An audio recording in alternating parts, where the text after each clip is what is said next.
Shalom, Vracha, le passage pour le Yud Gimel qui se lève, le 13 qui se lève.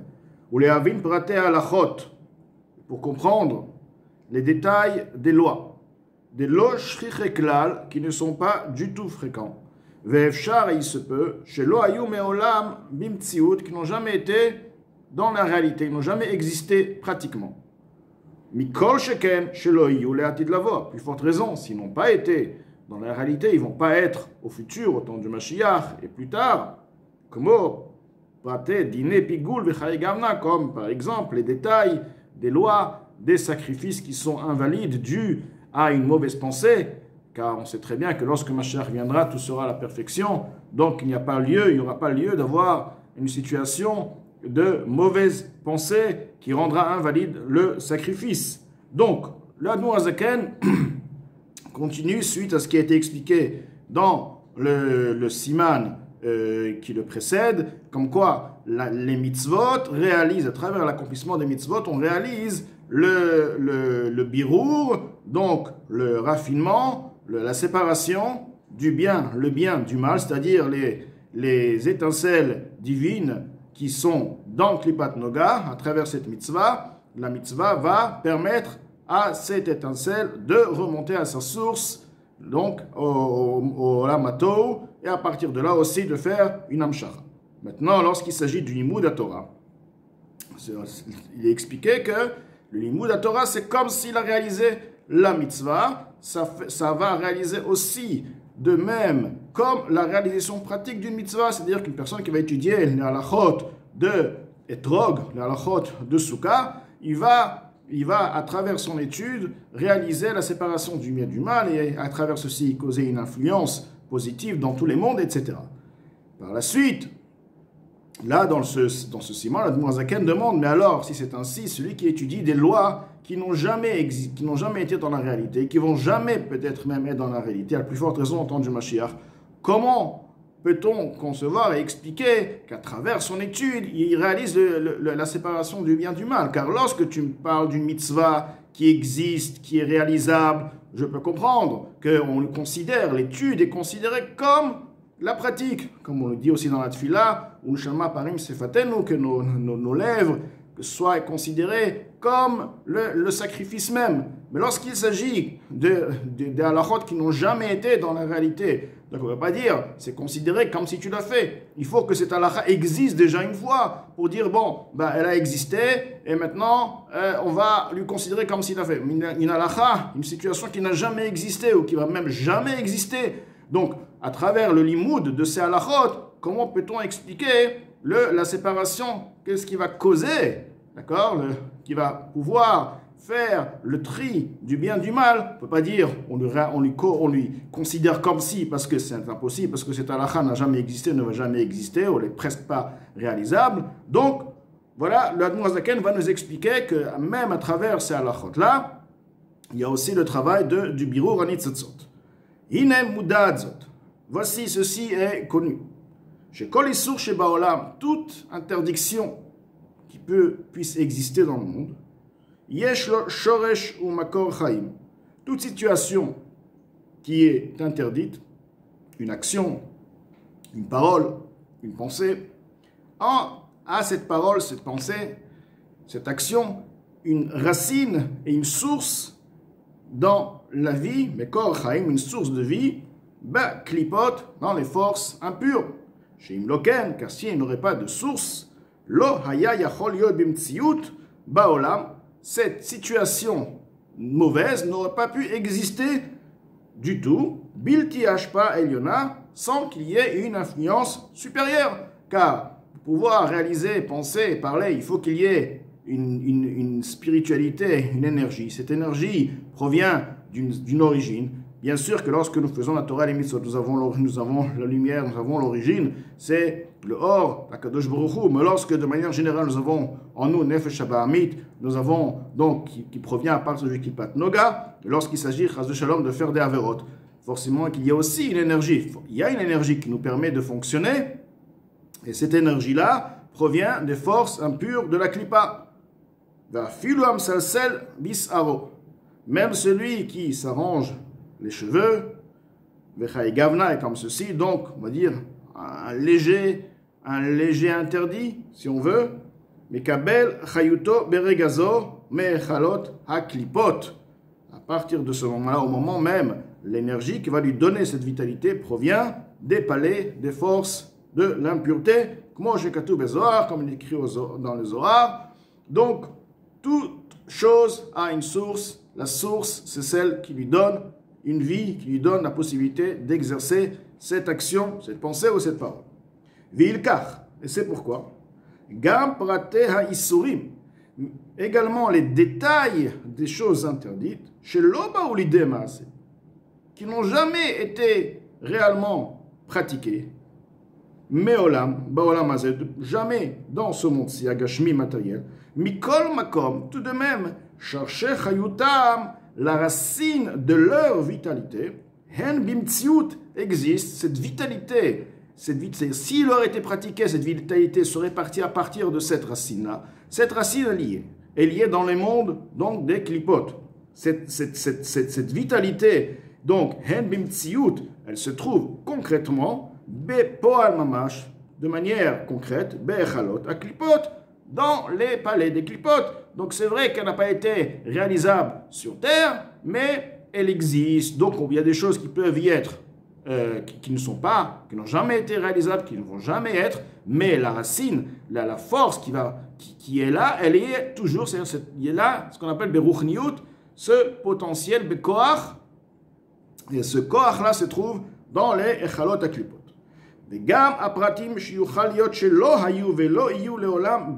Maintenant, il y a aussi des détails qui se peut, qui n'ont jamais été, qui vont jamais être de manière concrète, que gon, par exemple, ta'out ou shgagot, une erreur, ou shgagot, quelque chose qui a été fait sans intention, sans savoir, sheta, vekara, lechi, asiri, il s'est trompé, il a appelé le 9e, lorsqu'il s'agit du Maaser Behema, donc le 10e était Maaser. Il fallait compter un après l'autre. Et lorsqu'on arrivait au 10e, celui-ci était Maaser. Et lorsqu'il se trouve qu'il a appelé le 9e, il a appelé 10e.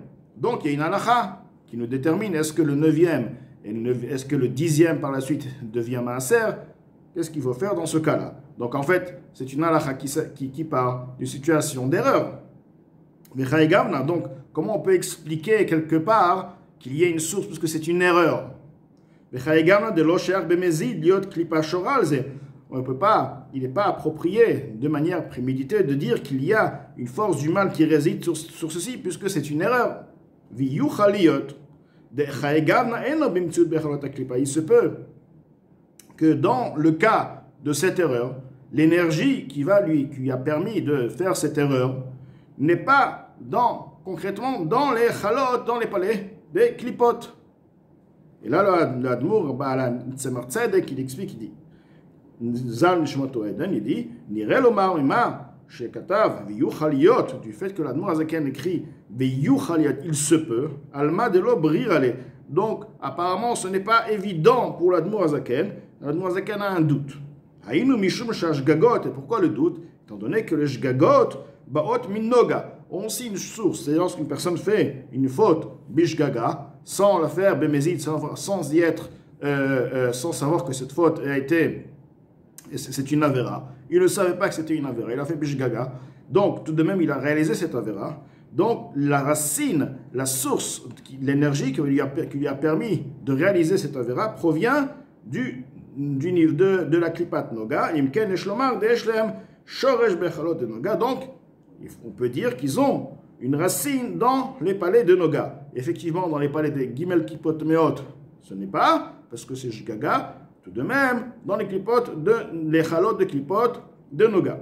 Mikol Makom. Quoi qu'il en soit, l'Admour Azaken dit, même si nous allons dire situation qui apparemment, ils n'ont pas une racine dans les forces des palais de l'impureté totale, Gimel Klipot Meot, Mikol Makom.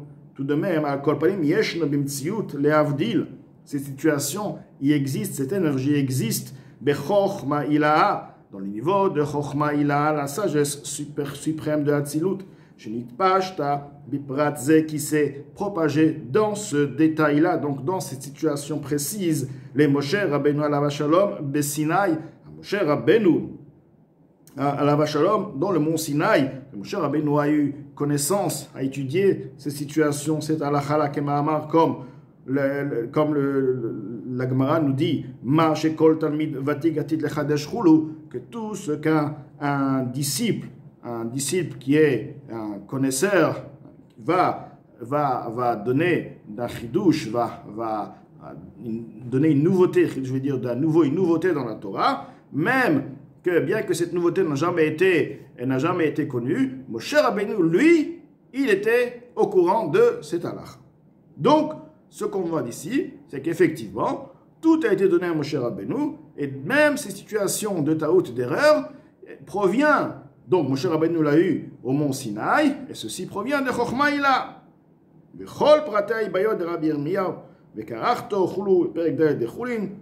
On trouve dans Choulin, on trouve aussi au sujet de Rabbi Yirmiya, où la Gemara nous dit qu'il demandait des situations, il apportait aux Chachamim des situations, des questions, des situations qui ne sont pas du tout fréquentes, qui ne sont pas du tout concrètement réalisables. Et les Chachamim l'ont sorti du Beth Amikdash. Donc, c'est ce genre de questions, c'est ce genre de situations. Des Kararto aussi, il s'agit ici au niveau du Bechor, du premier-né d'un animal, donc savoir est-ce qu'il est Bechor ou pas, s'il a touché la matrice, etc. Donc ce sont des situations qui vont jamais être, qui n'ont jamais existé. Perek Dalet de Choulin, comme rapporté dans le 4e chapitre de Choulin.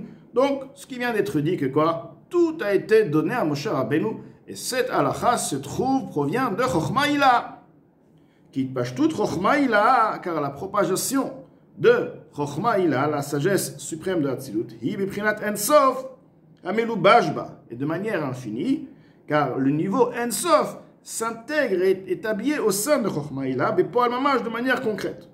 Bechol prat halacha, chaque détail de halacha, ush se'ar nimshach me Chochma Ila, est un cheveu qui se propage de Chochma Ila, de Yassad Barta, qui fonda la fille fait référence à Malchut de Hatzilut, ou Milou Bashba, il est investi au sein, donc, dans Malchut, à partir de Malchut, ce or et cette situation, cette halakha, va par la suite descendre et s'habiller dans les mondes qui sont inférieurs, Bria Yetzira Asiya. Donc, l'Admour Hazaken nous a bien expliqué qu'il y a ce qui est bébézid dans les Cholot HaKlippa, tout ce qui est Torah, Mitzvot, tout ce qui est positif, bien sûr, c'est Chochma Ila. Maintenant, même les situations qui n'ont jamais existé, ou les situations d'erreur, tout de même, ils proviennent aussi de Chochma Ila. Chochma Ila, c'est le concept de Ensof. Et tout ceci a été donné à Moshe Rabbeinu Misinaï. Donc, toute la Torah a une racine quelque part, un shoresh quelque part. Venoda, il est connu, qui est nikat à klipot, que la vitalité des forces impures, qui sont appelées klipot, les écorces, mais achoraim de yutzirot de kdusha, proviennent de par le niveau extérieur, niveau superficiel des 10 sphères de kdusha, ou bifrat, et particulièrement milvushim de yutzirot de bria yetzira asiya. La vitalité provient des 10 sphères, les habits, ce qu'on appelle les vushim, les habits des 10 sphères, des 10 sphères qui se trouvent dans le monde de Bria, de Yetzira et de Asiya. Ou bifrat de Yetzira Asiya, et si on va devenir encore plus précis, alors c'est davantage, plus précisément, le Yetzira Asiya, le monde de Yetzira Asiya, donc les 10 sphères, les vushim des 10 sphères de Yetzira Asiya. Pourquoi? Amoravim beklipot, car dans ces mondes-là, les forces du mal sont mélangées, alors que dans les forces de Bria, bien qu'il y ait un peu de mal, tout de même, le mal est séparé. Il existe, mais il est séparé. Lorsqu'il s'agit de Yetzira Asiya, le problème, c'est que c'est déjà mélangé. Donc, c'est de là-bas, ils ont plus de force, et c'est de là-bas qu'ils prennent leur vitalité davantage. Kenoda, comme il est connu, chez Nikatom, Iprinat Elevushim, que leur vitalité provient non pas des sphirotes directement, mais les Levushim des sphirotes.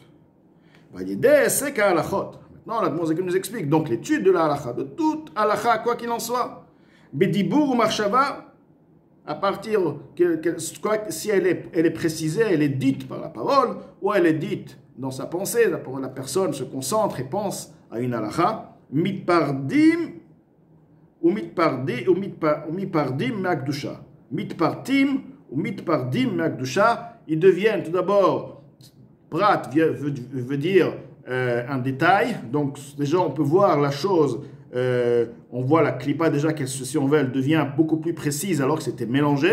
Et là on commence à la voir, elle commence à voir sa propre existence, on voit la clipa dans sa forme, elle commence à se révéler, et ensuite, mitpardim, elle se sépare, mais akdusha de l'akdusha de la sainteté, donc elle n'a plus de vitalité. Donc c'est justement l'idée, c'est le processus de l'imud Torah, à travers chaque halakha, la halakha va agir à ce que la klipa va se séparer de l'akdusha. Moshe katuv betikunim vrayam emna, les afrasha chulu, comme est écrit dans Tikunim vrayam emna, que la Torah est venue pour séparer les forces du mal et ne pas leur donner la possibilité d'avoir une vitalité, de plus grande vitalité de l'akdusha. Et ceci est comme il est connu de ceux que nos Chachamim nous ont dit que la raison pourquoi il y a eu la galoute, l'exil, c'est étant donné qu'ils n'ont pas pris, ils n'ont pas fait la bracha sur la Torah au préalable. Que veut dire ils n'ont pas fait la bracha sur la Torah avant d'étudier la Torah? C'est-à-dire qu'ils n'ont pas influencé. Le but de leur étude n'était pas pour influencer. Le Or En Sof était pour la connaissance. Donc, ceci à travers l'influence de Or En Sof qui se trouve dans Chochma Ilaha, qui est habillé dans les halachot. Donc, nous avons les halachot, nous avons Chochma Ilaha, et dans Chochma Ilaha, nous avons Or En Sof. Donc, le Or En Sof, en fait, c'est le Or En Sof qui va maintenant faire le travail. La halakha en elle une puissance de Or En Sof, elle va agir à ce qu'elle va séparer la connaissance de cette halakha. La parole de cette halakha va accéder au niveau dans le niveau où cette klipat noga, où cette klipa, où cette veut prendre une vitalité, il va la séparer, et à partir de là, il y a donc le birou. Ou bechokma idbareru, comme il est dit, ou bechokma, c'est pas la chokma, le niveau de chokma qu'ils ont été séparés, raffinés. C'est quoi bechokma? Pas dire chokma. Bechokma veut dire dans ce qui se trouve dans chokma, beor en sof sheba, dans le niveau, par la lumière qui se trouve dans la chokma, qui est le or en sof qui se trouve dans la chokma, donc qui se trouve dans la Torah. Et la Torah se trouve dans la pensée ou dans la parole. Ve'amshacha zona sa alidei diukana elyon shel ha'adam ha'osek. Et cette influence de Or En Sof, qui est influencée dans la Torah de la personne, provient à partir de quoi? À partir si on veut, Dukan, la forme de la personne qui étudie elle-même. C'est que la personne qui étudie en bas, elle a une forme, une neshama, on va dire une copie à elle, spirituelle, qui étudie aussi la même Torah. Et c'est à partir de l'étude de ce Adam, de ce Dukan Aïlion, de cette représentation spirituelle, on va dire ce sosie, si on veut, spirituel, la neshama de la personne qui se trouve en haut, qui étudie la Torah, l'influence se réalise. Donc, le mala, besharsho, benukva, donc, je reviens une ligne avant, cette influence-là, Naasa se fait à l'idée Diukan Elyon, chez la Adam, c'est Gamken Balachot, à travers le Diukan, la forme, le supérieur de l'être humain qui est lui aussi étudie ces halachot là, les malao, beshorshot dans sa racine, binukva, des zer ampin de bria et tsirasia, dans malchut, de zer ampin, de bria et tsirasia. Donc, l'Admor Azaken nous a expliqué de manière plus détaillée que l'étude de la Torah, donc il n'y a aucune différence quel genre de halachot. La halacha provient de Chochma, la halacha se trouve dans Chochma Ilaha, elle va agir par le Or En Sof pour faire le birou. Par ceci, il sera compris. Chiyuv kol nefesh ruach neshama. L'obligation. Pourquoi il y a une obligation à chaque nefesh ruach neshama? Ce sont les niveaux de neshama qui sont dans le corps de l'être humain. Les hashlim Kol Tariag Machshava Dibur Maaseh, de réaliser parfaitement toutes les 613 mitzvot par la parole, la pensée et l'action. Shehen Prate HaHalachot, qui sont les détails d'Halachot.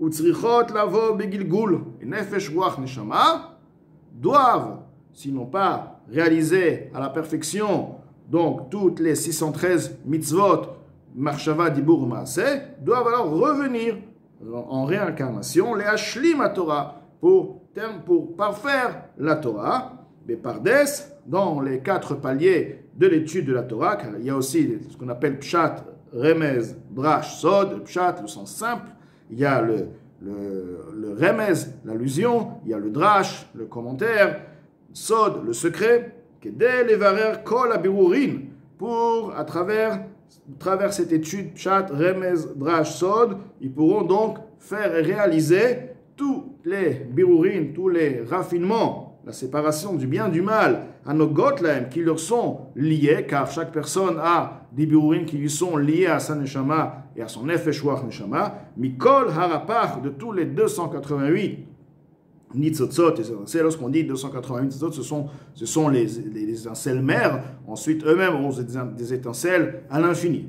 Comme on dit, nous disons que les Bnei Israël ont 600 000 neshamot, mais par la suite, chaque neshama a en elle des étincelles à l'infini. Shehi Komat Adam Shlema, dont ceci est la taille d'un homme total, parfait. Tariag, Bechinot, Klaliyot ou Pratiyot, les 613 niveaux et concepts de général et particulière. Avaléatid lavo. Mais au futur, lorsque Mashiach viendra, et surtout après Mashiach Triat Hametim, lorsque ce travail de raffinement sera parfait, sera terminé, la Torah est là. L'étude de la Torah sera uniquement, non pas pour séparer le bien du mal, car il n'y aura plus de mal. L'étude de la Torah sera uniquement dans le côté positif, les halot, nefesh ruach neshama, pour élever le nefesh ruach neshama, mala, au-delà, en haut, ad ensof, jusqu'à l'infini. C'est aussi les lois qui sont liées au sujet négatif, au sujet qu'il ne faut pas faire. Beshorshan, les mala, dans le racine en haut, shehen, gvurot, kdoshot, ce sont les rigueurs saintes, ou les amtikan, et pour les adoucir, bachassadim, de par les bontés, beramach mitzvot aseh, de par les 248 mitzvot positives, ou le chalan yachad, et d'unir les gvurot, les rigueurs, avec les chassadim. Donc ce sera un travail différent, totalement différent. Il n'y aura plus le travail, la séparation du bien du mal. Au contraire, ce sera maintenant le travail pour monter davantage de niveau en niveau et d'unir les chassadim, les mitzvot aseh, avec les gvurot qui sont la racine des mitzvot lota aseh, et de les unir, de faire une chose. C'est pourquoi la Torah est éternelle. On va dire la Torah aujourd'hui, mais après, quel est le but de la Torah? La Torah est éternelle parce que l'étude de la Torah va agir, le même Torah, elle va continuer à agir et à faire monter et progresser la neshama, nefesh ruach neshama. Bechlalo prata, la Torah est éternelle aussi bien dans sa généralité, aussi bien dans tous ses détails. Shegam prate ha'alachot, même les détails des lois, des chassa lotas, des 365 commandements à ne pas faire. Hen anafim, ce sont eux les branches, mais à klalut de la généralité. Viesh le kulam shoresh le mala behegvot degdusha, et ces chassalotas ont une racine en haut dans les 5 rigueurs de la kedusha, de la sainteté, que moi chassalotas atzman, comme les 365 commandements à respecter, à ne pas faire, c'est-à-dire les commandements qui parlent de choses qu'il ne faut pas faire eux-mêmes. Shen les mala, dont en haut, ils sont bechinat adam, ils représentent le sang, amechaya evarim, des kelim des airs nukva, qui fait vivre les membres des réceptacles de zer, pardon, des kelim des airs ampim, des réceptacles de zer ampim. Donc là, le Dour Hazaken nous explique quelqu'un nous explique qu'il y a ce qu'on appelle l'avoda d'aujourd'hui, et il y a l'avoda de l'Atid Lavo. L'Atid Lavo, l'avoda sera pour unir les chassadim avec les gvurot. Tout de même, la Torah reste nitzrit dans tous ses détails, car même les gvurot aujourd'hui, lorsqu'on parle de l'otacé, donc c'est lié avec pourquoi il ne faut pas faire une certaine chose, parce que cette chose-là, à partir de là, elle est liée avec, elle tire sa force, comme on a expliqué, des forces de la Touma, les chalot à Touma. Mais lorsque nous parlons, comme ils sont dans la racine de leur racine, les hegvurot, les chassal otacé sont liés aux hegvurot. Et la voda sera d'élever Nefesh Ruach Neshama et de lier Ramach Mitzvot Aseh avec les Chassal Ota'aseh, les Chassadim avec les Gvurot.